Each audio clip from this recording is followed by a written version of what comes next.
Welcome to the Pixel Retentive Podcast, where we, a business owner and an artist, discuss the business of art and the art of business.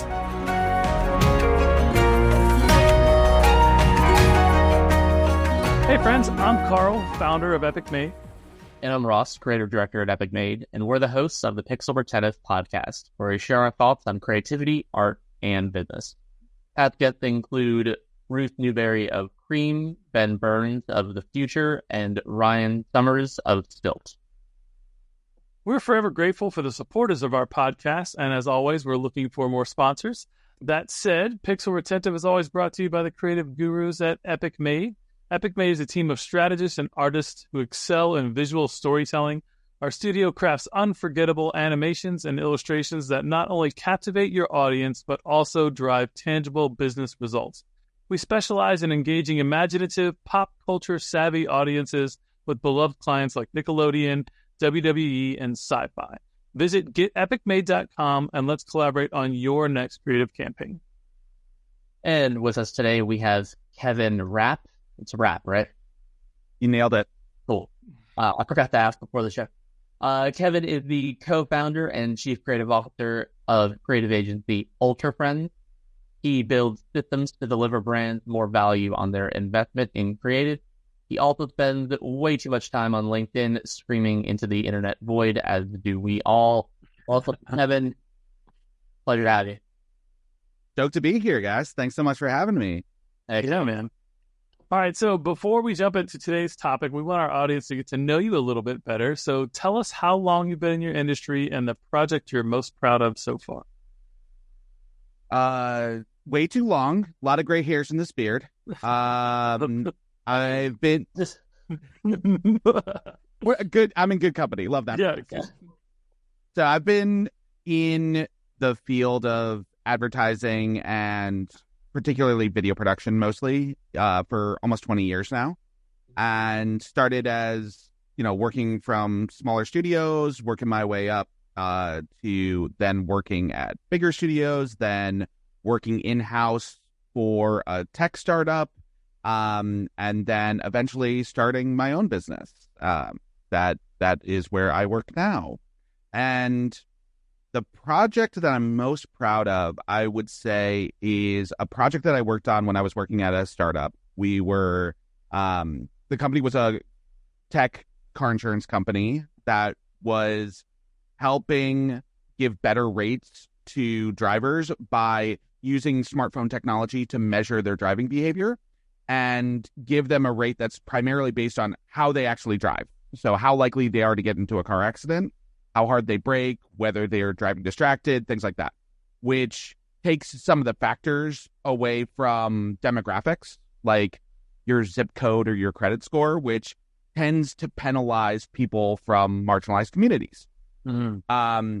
And so something that we did as an initiative was we were always trying to kind of push the social justice aspects of the product and what it did. And in 2020, when social justice upheaval was really, really prominent in social conversations, we decided to partner with NASCAR driver Bubba Wallace, who came to prominence by advocating to remove the Confederate flag from NASCAR. So as a guy who was advocating for progress in an industry that isn't exactly known for it, sure. we wanted to kind of do that as well, because that's what we were doing. We were pushing for progress in an industry that's a little outdated and cumbersome. So we partnered with him on a brand film that was called Progress Owes No Apology, where we kind of told his story about what he was doing in the sport and the heat that he took, particularly from then President Donald Trump, demanding that he apologize for stoking the flames of racial controversy, right?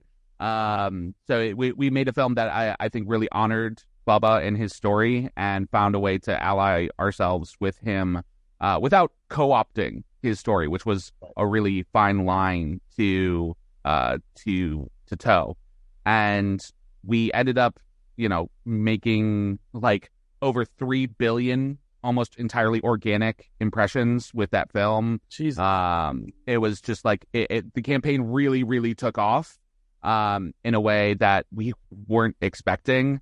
It got national news coverage and won us some Clios, and it like all the awards things were cool, but the resonance that the message had and how much heart we put into that particular message is what makes it a standout for me.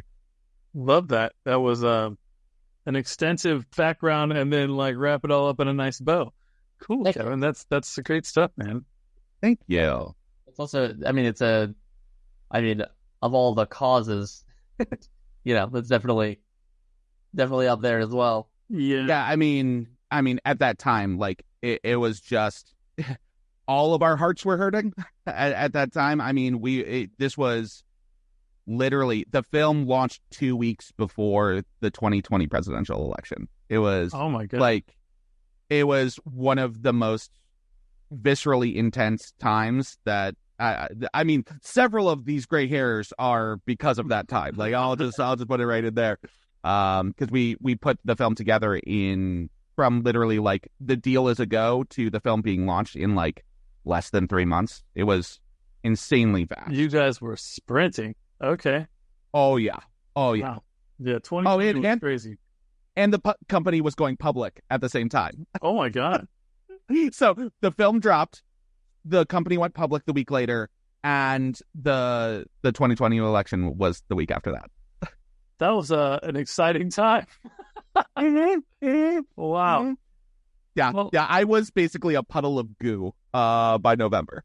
yeah, I can understand that. We were having a crazy year that year ourselves. I started getting some of our first national clients, and this, the whole turmoil of COVID and all the madness. That was a year. I made a tribute to it actually on my personal art page, Colorful Carl. I had like this on the right side was like me and my business get up, which is always special, but like had my like business plan on the wall and like all, and then like next to me on the couch was like COVID Carl, like in December of 2020, whole ass shit show. Like so anyway, if you get a chance, you look that up. Mine would have just been like a skeleton of me, just like with skins like clawing off. Yeah. Mm-hmm. Heck yeah. I love it. Cool, man. So, I mean, look, what you're talking about here is, basically some of the things that we kind of wanted to discuss today. So how creatives can better articulate their value on a business level. Like you guys clearly did that with this film and that whole approach there. But I think that's something that, you and I had some preliminary chats. You definitely can speak to that. So you have any like high level ethos you want to start with there? Or? Let's start there, which is there's a lot of systemic devaluation and exploitation of creative, right? I think I think all of us have felt this throughout our careers. Right. The coming up into creative, I don't think there's any possible way to come up into the industry without being exploited somehow. You are somehow going to work for exposure bucks. You're gonna have to pitch for free. You're somehow going to have your labor taken advantage of because society as a whole doesn't truly value creative because we find it hard to measure. Right. Yeah. Yeah. It's the like you said, the biggest issue with it is the conceptual side, right? Because when you're treating creative as production to dollars, it makes a lot more sense, right? It's when 100%. When you're filming the movie or when you're animating the show or when you're doing this thing, right? But at that point, you're making a thing that will inevitably make money theoretically, so it's a lot easier to justify. But it's the standing on a corner with the empty cup situation that becomes difficult to be like, well, we should get paid to be on that corner because like that's a huge part of the job is making sure that we actually get jobs in the first place. And it's so difficult to get clients or potential clients to kind of like eat what we're selling without showing them something. So we end up sort of preemptively working just on the hope of selling them something. And so Whereas like a car salesman or a real estate agent or whoever, they could be like, hey, like, look at my past portfolio, or look at the stuff we have on the lot, or look at this thing. You're gonna get this. Yep. But in the creative industry, you're making something from nothing, and so you can only say it's gonna be kind of like this, but not really this. That it, you gotta walk the line of not copying something that you're taking inspiration from, and if your client gets too attached to that inspiration, how do you like peel them away from it? And all of that stuff just ultimately gets resolved faster if you do work for free, unfortunately. It's upfront.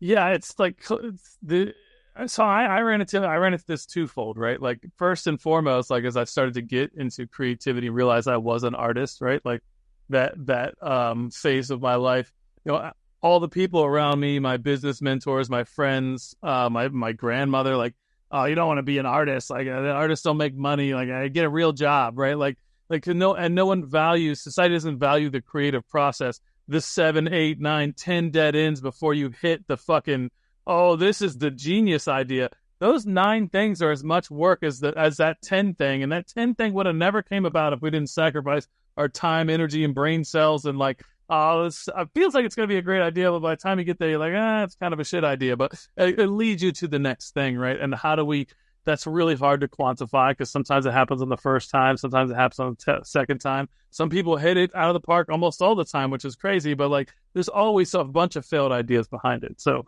quantifying that doesn't work well. Go ahead. It's so hard, because I think you're hitting on something, Carl, which is it starts when we're young, because it's a cultural systemic thing. Like, when you're young, you're encouraged to be creative because it's frivolous. It's a hobby. It's a thing to do for fun. The second that you start to think, but maybe I can make a career out of this, that's when the tone changes. It suddenly turns into that starving artist mentality. It becomes, but what are you going to do with that? Or do you have a fallback plan, rather than us recognizing that creative plays an integral role in every aspect of society? 100%. In business, in entertainment, in culture, creative shapes so much of what is lasting about our society. And yet, because it's something that is emotional, and it's something that hits at the gut, and it's something that you can't put exact numbers assigning factors to them, it's hard to say and hard to advocate for the value of what we do. Because if a campaign is successful, it'll be like, oh, that was a marketing win, rather than saying like, no, that was a creative win. That was the creatives figuring out how to build a message that resonates with an audience and execute the delivery of that message in a way that motivates them to make behavior change. Right. Yeah. It's so weird, because it's such a double, like, the marketing team's got to get it in the right place at the right time to the right people. But if it's the wrong message, it doesn't matter. But they, like, if it gets in the right place at the right time to the right people, and they're like, oh, well, the message is irrelevant because it's right. No, that's not the case. It falls apart if you don't have both. It's very much you can't an alignment, right? Like, the inverse also failed. Like, the creative team could be, walking geniuses, and the marketing team, if the marketing team isn't targeting the right people at the right time in the right place. Totally. But no one shits on marketing. Like, marketing is the ugly, sibling that, like, they get cut immediately whenever budgets go. For sure. Like, we're cutting off marketing, and that includes the creative team, right? Like, 100%. Well, that's the thing, right? Is they don't get actively shit on, because they don't even get talked about if they're not relevant, right? Like, they're ghosts. They're completely irrelevant. At least we get talked about if our stuff is bad, right? Yeah. But I want to rewind slightly on something that you guys said earlier, where it kind of starts when you're young, right? I think there's a reason for that switch, though, and it's not exclusively society's fault. I think the problem with the starving artist mentality is that there are too many subgenres in creative, and it is rare for someone who's young trying to get into art to actually pick one. Yeah. I think that when you're young and you say, "Oh, I want to be a scientist," in your peers and or guardian heads, you're like, "Oh, okay, well, scientist and every subgenre of scientist makes a lot of money, right?" So like, good, that's great. Which isn't even true, but yeah. I know, but I'm saying the perception, right? Sure. Same thing with lawyer. You could be in the legal world and make garbage money. It's not the common perception. Yeah, totally. The thing is, though, I think there is a much more even spread in the art world of you can make $1 gazillion or you can make absolutely nothing for the rest of your life. And there is such ambiguity between all of the subgenres of I want to be an artist that when I went to my parents, I was like, I want to make video games or I want to make movies. They were like, okay, great. That makes money. That's awesome. And they facilitated that. But if I was like, I want to just draw because I can draw, you know what I mean? Yeah. That's when I think you get hit with the, oh, well, like, what are you going to do with that? You can't just sell drawing. Like, that's such a flimsy business model, right? And I think granted, there are artists who make their living just selling their art, but they're so rare and you have to be so skilled to do it. Well, it's the business and marketing side that's the problem, right? More than it is the art side, I think. But I think that there are careers in creative that have inherent support systems built in with them, right? Like marketing, like the film industry, like the graphics. Yeah. That when you say I want to do that, it's like, oh, okay, I know that is valuable in society, so I'm going to encourage that. It's like it's the same thing in music, right? It's like, oh, I want to be a musician. That's such a hit or miss thing. But if it's like, oh, I want to get in, I want to become a publisher, right? Like that's a slightly different. It's still in music, but it's a slightly different, more definitively lucrative choice. I wonder if that is a perception and less of real. Like, I know a lot of musicians that no one knows who they are. They're not famous, but they make, a few $100 a show. They do a few shows a week, or at least a few shows a month. And it's I think it's like these, like, oh, well, like trying to put people in boxes, especially creatives, like, how many different individual creative skill sets do the three of us have on this call, right? I can make furniture. I can do some really interesting video / photo work. I can draw. I can do amazing graphic design. Like, I'm a pretty solid illustrator now. I'm like, I don't know what the hell I'm doing with all these like AI things and whatever. It's fun. I'm an alchemist of all the things I can do on that. But like, it's like you don't have to make all your money in one thing. You don't have to have like one little checkbox on your resume that's like, hey, I do yada yada. It's like, you can be a creative thinker and execute in any way that like you have expression and skills and ability, I guess, or even like will, right? Like, once you're good at creating things, it's just a matter of watching a few hours of YouTube and you can create shit somewhere else with another skill set. Like, it's interesting. But I think filling out the checkbox early as a young person garners support for you as a creative, which is something that you don't have if you just say, I want to be creative. And I think that facilitates you that encourages you into getting into the art world, where then you can do, you can explore it and kind of look at the reality and logistics of things. Yeah, I think what happens is we start in a cultural position where I think it is some of these cultural systemic factors that have creative be devalued.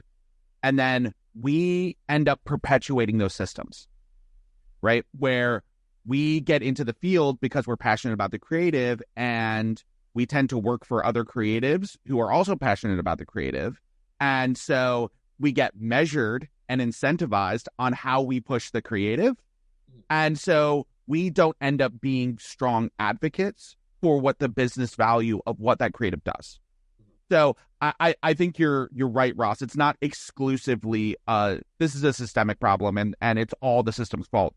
I think it starts with kind of a systemic factor that kind of bleeds into the way that we internalize the value of what we do. And we tend to think of like just pushing the creative is the thing that is going to get us to the next positions in our world.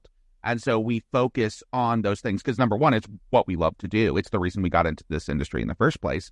And two, that's what we believe is going to help us overcome some of those systemic things. If I just get to work with this brand, if I just get to work for a larger size studio, if I just get to the position of creative director, right? And the way to get to those things, to get that respect and to get that traction in the industry is to be better at the creative, to just do more ambitious creative work, to get better at our execution.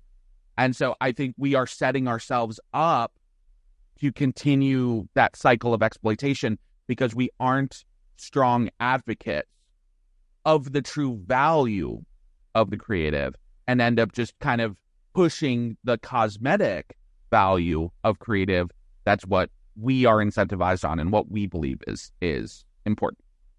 Yeah, I mean that a big part of that's in academia, right? Like all it is skills and conceptual focus, right? Like my bachelor's degrees in fine arts and graphic design, Ross's media arts and animation. I'm not sure, if or what you got a degree in, but in academia, like they have no talk about like how do you function in the business world, like how do you market yourself, how do you promote yourself, what is the value of what you're doing, what happens if you suck at your job, right? Like these ideas should be planted deeply in our head, like and that should come along with how we communicate, which is why we try to do stuff like value-based pricing and things like that. It's just like, if we're going to make you $10 million, we should get $1 million. Like, what are we talking? Like, especially if it's all profit, right? Like there's a big system here, but like, how do we have those communications and feel comfortable in that? Like, I know the first time I charged someone $25 an hour, I felt guilty. And I was like, This guy was making hundreds of thousands of dollars of profit on the work that I was making sure that his business looks good. Like, yeah, $25 an hour isn't shit. Like, I mean, even back then, like it was worth more than it is now, but like it still wasn't enough. But that's what I mean by internalizing those external factors. Like we've all felt that. We've all felt like I get paid to do the thing that I love. Like God. I feel like I'm getting away with something when in reality, you're being exploited. You're being taken advantage of. You are providing extremely cheap labor for the value of what you do. And it takes really on the time and experience of really seeing, oh shit, this thing that I did made this company millions of dollars, billions of dollars, right? Right. And seeing the tangible business outcomes that we deliver to really be able to reset our expectations on what our value is. And 100%.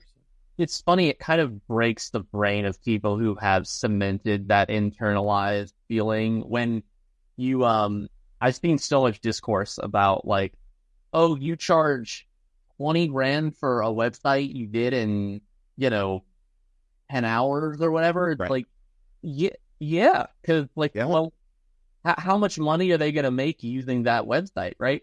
And it's like, oh, well, that's not fair or whatever, like, or I could never charge that much for my artwork. Like, don't you like doing it? Or except, like it's so funny to whenever.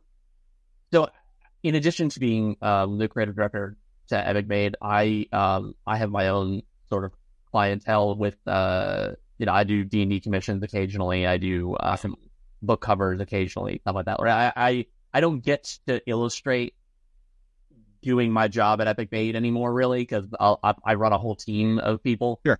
So I occasionally do stuff on the side for my own artistic endeavors, and my rates are crazy high, and people are just like, why are you charging, $1,000 for this book cover, $2,000 for this book cover, or whatever? Like because that's what it's worth. You tend to make money off of this, and hopefully it's more than $2,000, right? Like otherwise, why are you otherwise we wouldn't work well together, right? Because you're not valuing the thing that I'm outputting, and it's fine if you're not. I think that's another thing is that everybody wants the Gucci bag, right? Like, it's fine if you're not there yet. Like, if you need to go to Fiverr and you need to, like, get a book cover for cheap because this is your first book and you don't know whether or not you're going to make it yet, that's fine, right? The reason my rates are high is not for you. It's for the person who is 2, 3, 4 steps ahead of you, who knows that they need that value, that extra professionalism, that extra experience, that extra creative journey that I've already been through in order to sell what they're trying to peddle, right? In order to better augment what they're trying to sell. You know, and it turns out, despite the saying, people do in fact always judge a book by its cover. Like, we're here to help with well played. Yeah.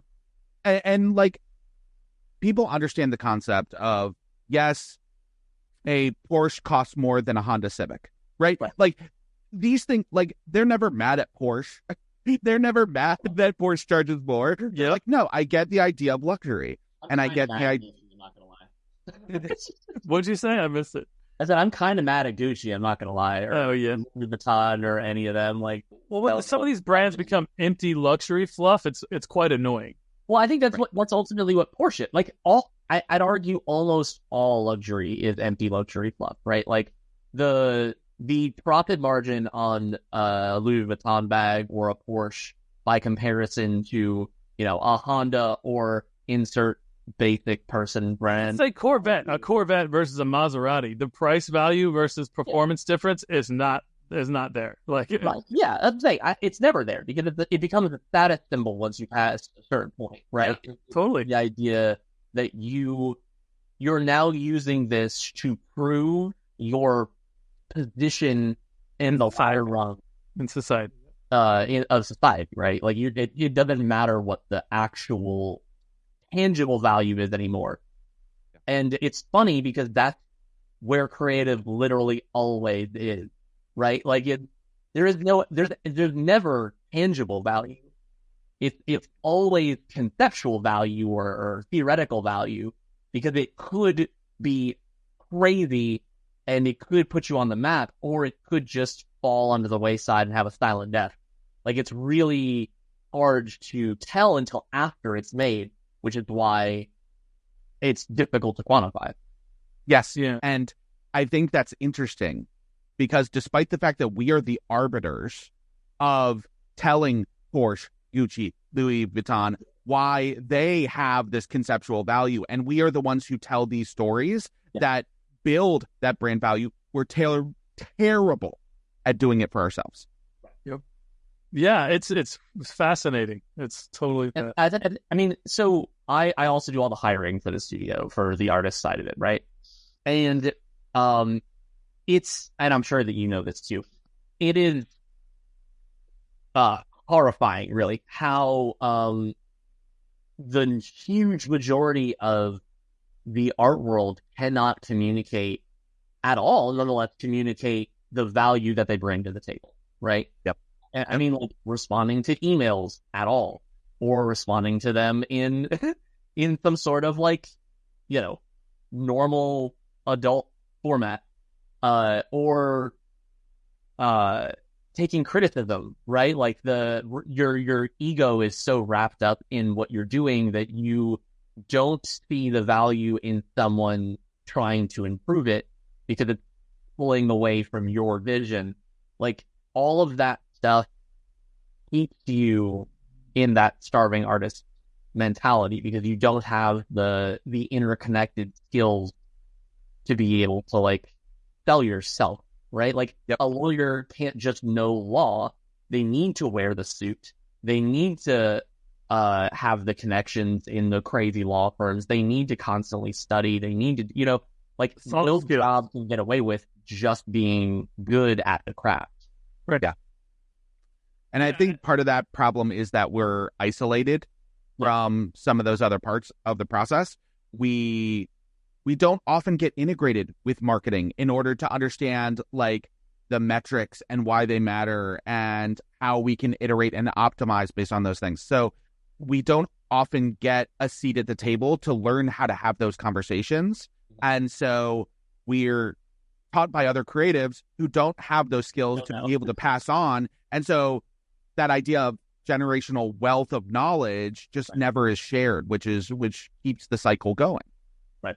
Yeah, I mean, it's an interesting way of looking at it, right? It is sort of a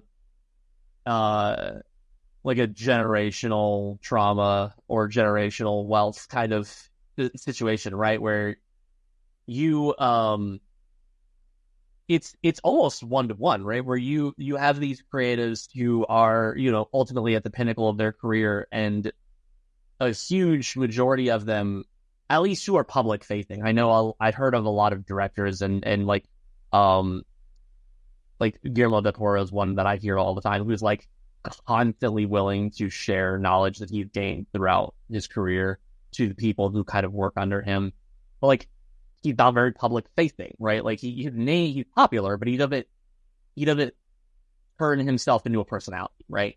I think the artists who people look up to are people who are available because they've turned themselves into a personality, and they love to hoard that information because they feel like it took them forever to get there and figure it out.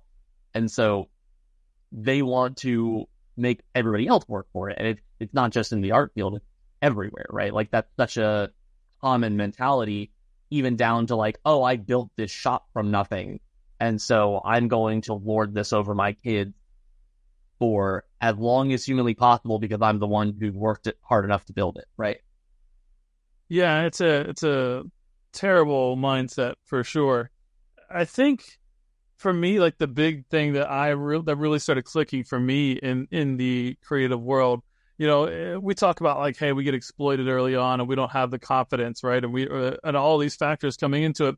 I think what I heard Gary Vee say it best, that like, it's just really about leverage, right? And if you're young and you're coming in the field and you've got a portfolio and you're green and like, there's no really, you can't pretend to not be green. Like you can see right through it, right? So what you're trying to do is build a big ass lever. Like, how big is your lever? How much experience? How big's your portfolio? What are the names in your clientele? Who do you know? How big can you make this lever so that when you go into a business deal, it's like, if you put my lever into your deal, it puts the value way up here, and that's what my rate is, right? And when you build it that way, it makes sense, right? And when you can be the crazy, talented, most talented, amazing 18-year-old right out of high school, like making the best stuff, but like, you don't really have as much leverage yet because you can't prove that you can work together with people and you can work through the things. So early on, if you need to do things that make sense, like, hey, take opportunity, exposure, like those things make sense in some scenarios when you're building leverage. But understanding when you actually already have leverage and now you're just being exploited, you got to be able to differentiate that and look at like, hey, I've done all these things. You're asking me to do some exposure and pitch some ideas and do all this shit. It's like, I've already proven I can do that. I'm above that. Like, you can pay me for my ideas and putting together a proposal. Once we started doing that, where like our proposals we have what's called a foot in the door offer, and we do a blue sky session. And like, we're just like, that allowed us to put together way better proposals and weed out people who weren't serious about working with us. And so that was a really cool thing that we did in the past few years. And shout out to Jason Swank, because we learned that kind of mentality through his business. What is it? It's like a mastermind. There it is. Anyways, sorry, that's like all around the world there. No, but yeah, and I think I think we're hitting on a couple of things that I think are really interesting that I want to kind of dial in on.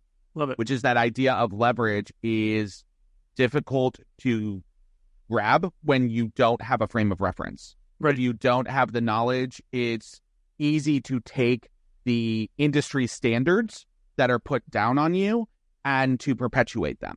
Right. And I think that I think a lot of people will, when they gain that leverage, they will use it to pull themselves up and not use it to pull everybody else up. Selfish bastards. What you're talking about, Ross, that idea of, okay, I've accumulated this knowledge and I figured out how to monetize it for myself, but that doesn't mean I'm going to pay the people that are working for my studio a fair wage. It doesn't mean that I'm going to share this knowledge and share this ability to value myself with these other people around me and build them up alongside me. I'm going to use this to benefit me. And I think that is hurting us in the long run, because I don't think we are just exploited by the systems. I think we are also exploiting each other. Yeah. It's fear, right? Like, yeah, I think so. I've talked to some people who have this sort of mentality, right? It's rare. I don't typically surround myself with people who like think like that, but I've come across them occasionally, and it's almost always this like Gollum in the cave, I don't want to give away the ring situation, right? Where if I tell everybody the secret, then I lose value, I lose leverage, right? Yeah. Because now it's the pie is only so big. The pie is only so big. Right. Yeah. It's common knowledge. And I think that it's been worsened by social media, right? Because I think that, like if you go on social media and I go on social media, we have two completely different experiences, right? Mm-hmm. Because I think that people fail to grasp how hatered and how much it traps you in a bubble, that you feel like you see the same people over and over again. You feel like all of the famous, successful people, they're all constantly showing up in your purview, so they must be showing up in everybody's purview.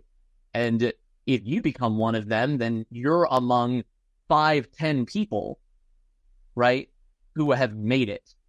But in reality, it's just this algorithm showing you the 5-10 people you would most relate to out of 500,000 people who you will never interact with ever in your career, even if you try to.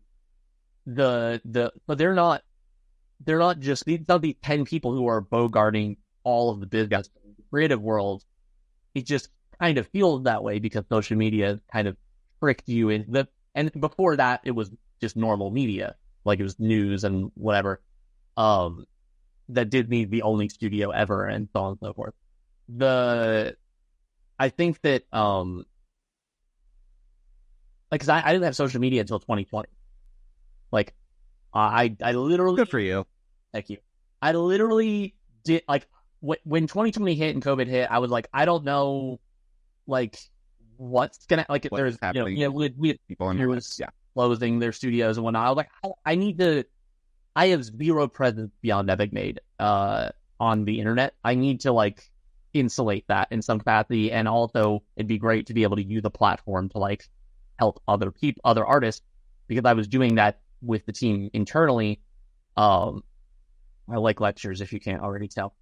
And so I went into it knowing, like, I had already seen the post-corruption wasteland that social media had become by 2020, right? So I was like, I know that it's toxic as hell, and I know that it sucks you in and it brainwashes you, etc., etc.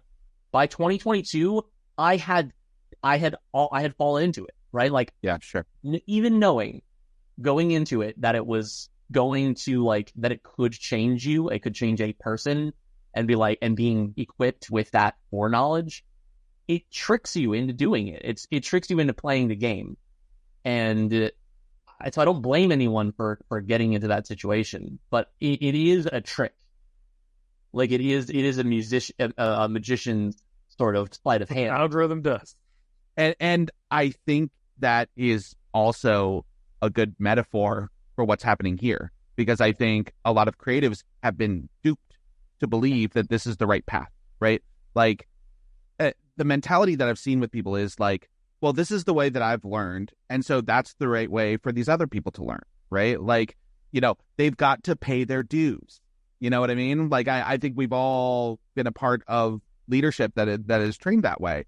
Yeah. And when it boils down to it, it is really, I have suffered, so I'm going to make others suffer. Yeah. Which, like, oh, are you going to make them pull themselves up by their bootstraps too? Like, it's just such a contrary mentality to the way a lot of these people tend to think. But we've been conditioned to believe that this is the career trajectory for a creative. You have to pay your dues. You have to do things this way in order to get to build that stamina and endurance to be the type of leader that you need in the future. And I just think that is a very limited way to think about how we can pass on this generational wealth of knowledge to build up the next group of people and make our entire industry healthier. Yeah, we have to galvanize together, like, because the idea that, like, oh, if I teach you my secrets and then you use them, you know what happens if that goes across the board? If we all teach each other the secrets and we all use them, we go, hey, this is the minimum value any creative has. Now all of our prices are up here. Every other industry does this. Lowe's puts a shop right next to Home Depot, and Home Depot puts a shop right next to Lowe's because they know they create a standard pricing when they're next to each other, both selling fucking the same products. And they go, oh, look, hey, you know what? Plywood's $50 a sheet now. It's $100 a sheet now. It's the same thing. Like, we need to do that in a creative industry and galvanize together. And I think the problem on our side is we're not selling plywood, right? Plywood's been around for however long it's been around. We're selling new services that evolve and change. You know, when we started our career, there wasn't when I started, there's no motion graphics. But no one even knew what the fuck that was. Like, it was animation, but like MoGraph was some weird thing that came up in the past. Like, there's all these weird terminologies and stuff, and that's like something Amanda's working on with Cream, and they're working on the creative codex. Like, there's a bunch of them coming together. It's not. I don't know if she's like in charge. I don't think she's in charge. I'm helping with them too. Yeah, there you go. Right, look, yeah. It's a great thing. It's a great project. I threw my name in the hat, or hat in the name, or whatever. Sorry, I'm just getting back. I'm still jet lagged. Threw my hat in the name. But yeah, these are the kind of things we need, right? The guild, the Graphic Artist Guild that I'm a part of, used to also be a union. I don't know that we'll ever go back to being a union, but I do think we do need some sort of unionization. You know, look how successful SAG's been, and you know where would the Hollywood industry be if SAG and the Writers Guild, like all these different places, didn't have the power and clout they have. They just get run all over by profiteering people that just don't care about human beings, just care about putting money in the bank, right? So, anyways, we just got to get our fair share. Have either of you guys read Kill the Dog by Paul Guyot? No? I've not. The full title is Kill the Dog, the first book on screenwriting that'll tell you the truth. And it's sort of a scathing, contradictory review, I guess, or like a counter to Save the Cat. Yeah, a counter to Save the Cat by Blake Snyder, right? And so I read it, and basically he kind of goes into a lot of this idea that people with all of this, ironically, at least according to him, according to Guyot, it's people who don't actually have a lot of experience, but they have a lot of academic knowledge, who love to preach what the standard should be, or love to preach what the structure of a project should be, love to preach, because it's all they can't, the whole, if you can't do, you teach situation, right? And then you're breakdancing in the Olympics. Yeah, and it poisons the well, because it creates all these people who would have sort of paved their own way and realized their value sooner. They sort of feed into that baseline that's being established by, in some cases, people who aren't even in the industry. And they're like, oh, okay, well, this is the way I have to do it, right? One of the examples is the structure of screenwriting, right? The idea that, like, there's so many gurus out there who say screenwriting has to be structured in a very particular way, or you just can't be published, right? Like, no one will buy your script. And the idea that just breaking it down, like the idea that a producer will sit and get your script and read it through and love it, but won't pursue it because it's not formatted correctly, is crazy. Like, they would sooner pay somebody else to format it correctly if they know it's going to make them money, right? Yep. And so it's just all of these like weird lies that we're told because we're seeking answers. Because, you know what I mean? Like, the information isn't readily available, and so we're looking for someone to have the proper information, the proper answers. And most of the time we don't realize that these are people who aren't working in the industry, or they're working in the industry and not giving us the whole story, or, any number of sort of selfish reasons for them to be holding on to this info. I think there's people out there creating content just to sabotage everyone else. Is there somebody like that out there? Maybe.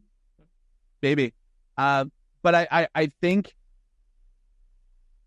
we build these frameworks around what we should be doing in order to combat the problems that we're facing to run a business, where we say, okay, what are the things that we have to compete on, right? Where we'll go like, okay, we can compete on our creative ideas, we can compete on budget, and we can compete on timeline.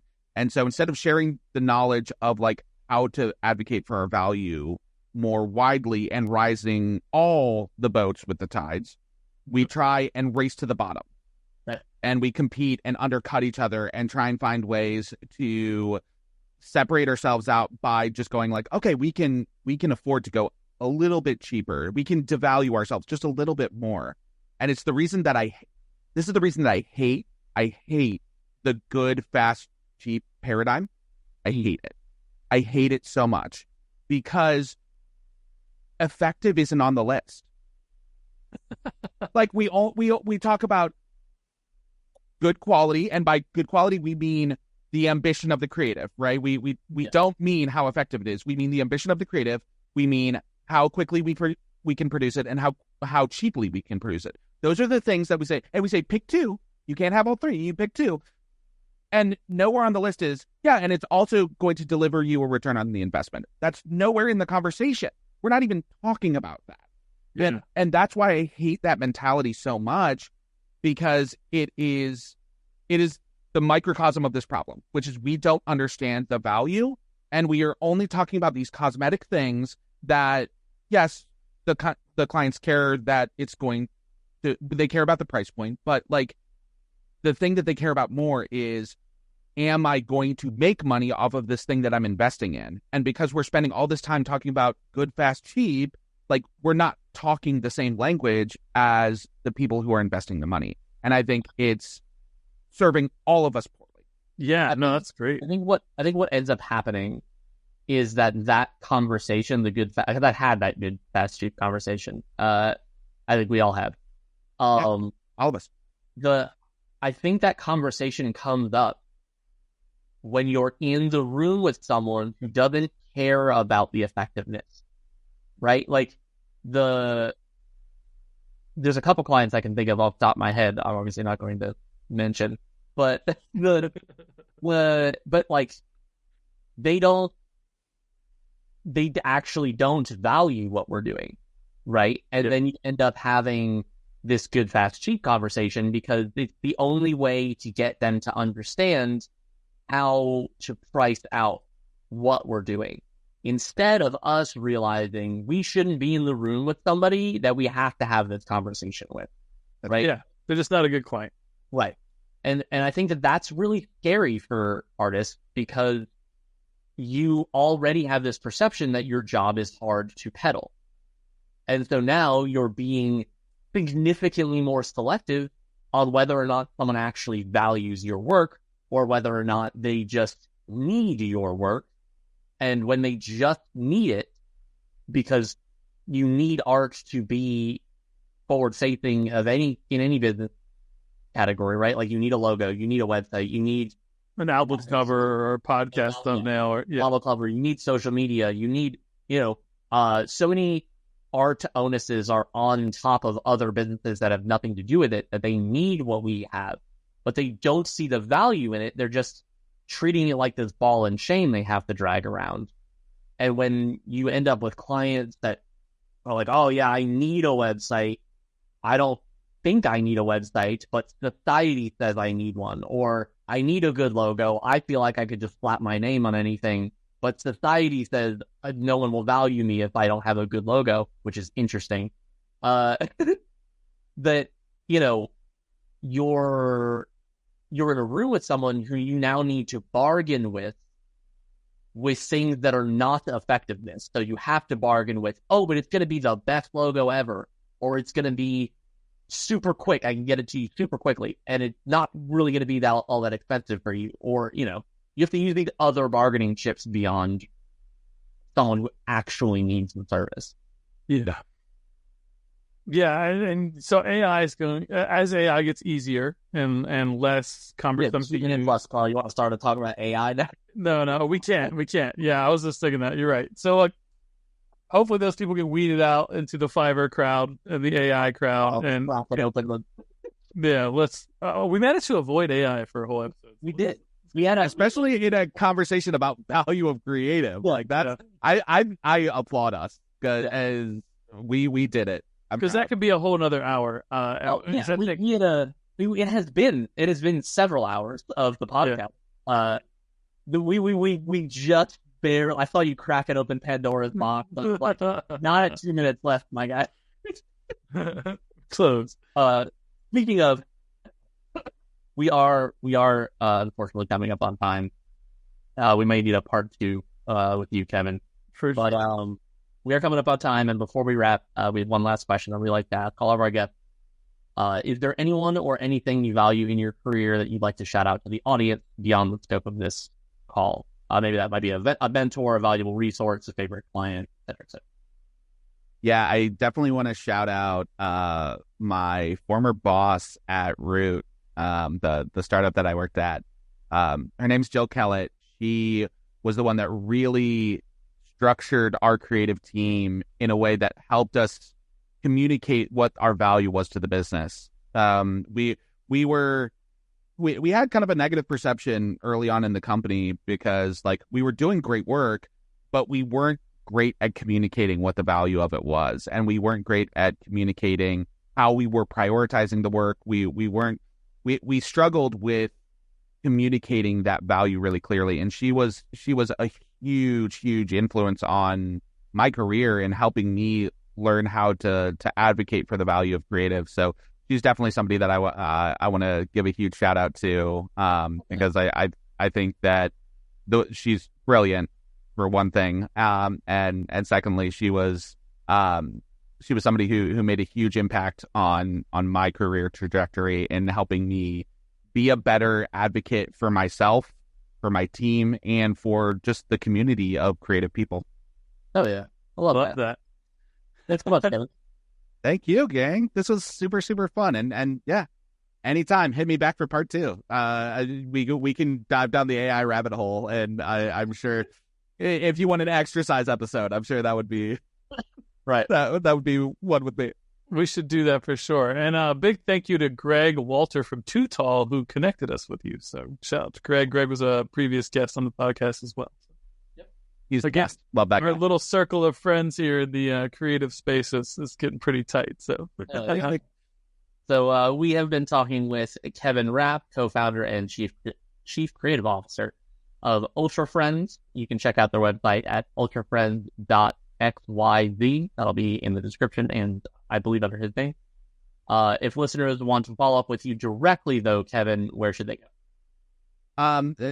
Because, again, old ass man with gray hairs in the beard, the best way to get in touch with me is on LinkedIn because I'm a cool dude who has a exciting social presence on a business networking platform. Well, he does. It's lots of purples and colors going on. So much magenta. Big fan. So, all right, Kevin. Thanks so much for being on the show. And until next time, friends, we'll see you guys. Hey.